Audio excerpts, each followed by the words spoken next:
Hi guys, so more and more people now will be working from home. So if you've never set up a home office before, it could be a little bit daunting. So what we've done is put something together just to make sure that the setup that you've got of your laptop and any other devices that you're going to be working with is put in the best position just to avoid you placing any undue stress or strain on either lower backs or neck, and just to help you avoid developing any overuse injuries as well. So hopefully you get some tips out of this. These will all be posted up to in a PDF format or a document that you can download as well. And if you have any questions, as always, please just call the clinic and we're here to help. So when you're setting up your workstation, ideally you want to have your eye line level with the top of your monitor or the top of your laptop. You want to have your shoulders nice and relaxed, your back supported against the backrest, the hips nice and flush against the backrest as well. You want to have those hips just slightly above the height of your knees and your feet on the floor. So if you're a bit short, chuck a phone book, or you can even pop your feet up on the legs of the chair like so as well. Forearms about level with the ground, hands nice and relaxed. So you might find you want to pop a little rolled up towel there as well. And being comfortable is what it's all about. So not overreaching for things that you're going to use quite a lot of the time. You want them nice and close to you, so things like your mouse, your phone, anything like that, nice and close, so when you need it, it's right there, and you're not doing repetitive motions all the time where you're leaning and reaching for things like that.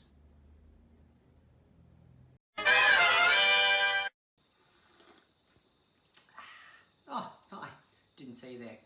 So this is a home office setup that we've come up with at home. Doesn't have to be anything fancy. We've just used a shoebox to help raise the height of the laptop up. Now the laptop is at my eye line when I sit back on the chair. We've just got a little wireless keyboard, little wireless mouse, just so that I can work with my forearms rested, keeping them parallel to the ground, and without me having to lean too far forwards. Now this table is actually already a really good height. If you found that it wasn't quite right, you can actually put something underneath the table legs too, just to raise the height of the table up as well. So have a bit of a play with your setup. We might be in that position where you'll need to be working from home for a while, so make sure it's comfortable and practical for you. And this last point is really important. If you are going to be working from home, you need to have some really good coffee, otherwise you'll get absolutely no work whatsoever done.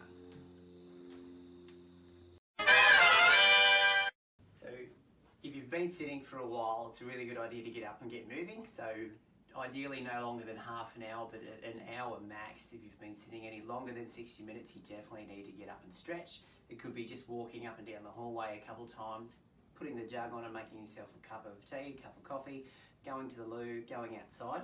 Some really good ones for if you have been sitting for a while. These are like the anti-sitting stretches. So if you pop your hands on your hips, lower half fairly still, and just gently arch back through your back, just working in a range that works for you and that's comfortable. So doing some of these really nice and slow, really smooth as well. Doing 8 to 10 of these. And then another good one for if you've been sitting for a while is bring one hand up, just leaning over to the side. Think of Merv Hughes in the outfield.